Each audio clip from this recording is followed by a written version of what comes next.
कलिंग नोडाल उच्च प्राथमिक विद्यालय रे वार्षिक उत्सव बड़चना ब्लॉक अंतर्गत बंदाल स्थित कलिंग नोडाल उपरा विद्यालय वार्षिक उत्सव उद्यापित हो जाइछि।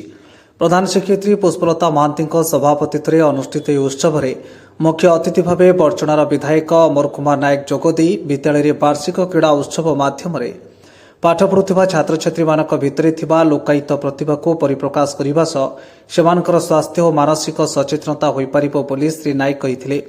मुख्य वक्ता भाव अवसरप्राप्त अतिरिक्त शिक्षा अधिकारी श्रीमती ममता दास विद्यालय वार्षिक क्रीड़ा जोगदे छात्र छात्री उत्साहित करते।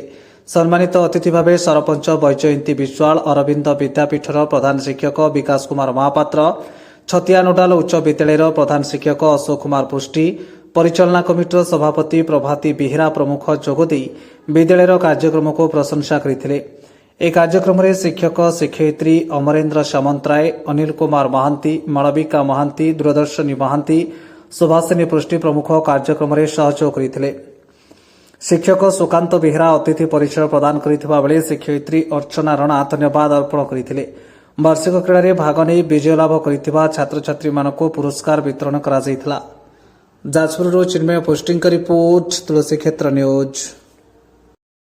ममता दास पूर्व यही अनुष्ठान में प्रधान शिक्षयित्री थी किंतु मोर शेष चाकरी जीवन अतिरिक्त शिक्षा अधिकारी बड़चना भाव में शेष है।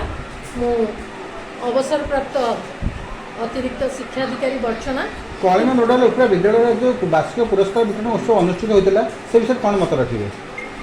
प्रकृत में विद्यालय पुरस्कार वितरण उत्सव वर्षकर गोटे विशेष दिन मत मुझे रखी प्रति पिला भितर पाठपढ़ा को छाड़ी आहरी विभिन्न प्रकार गुण सब थाए से गुणावलीर विकास क्या भितर केते होता आमर श्रेणी शिक्षादान समय आम जापर न किंतु वर्षर जो क्रीड़ा प्रतियोगिता नृत्य प्रतियोगिता गीत प्रतियोगिता विभिन्न प्रकार प्रतियोगिता हुए ना से भितर गुणावलीर सुंदर परिप्रकाश हो पारि थाए गुण गुड़िकर विशेष विकास पाई पुरस्कार वितरण उत्सव थाए जी जो कृति से दिगरे उत्साह प्रदान करने हूँ पुरस्कार वितरण विशेष उद्देश्य जेहेतु पिला मनकर ये कथा जीवन गठन ये गोटे अयमारंभ आ सोपान।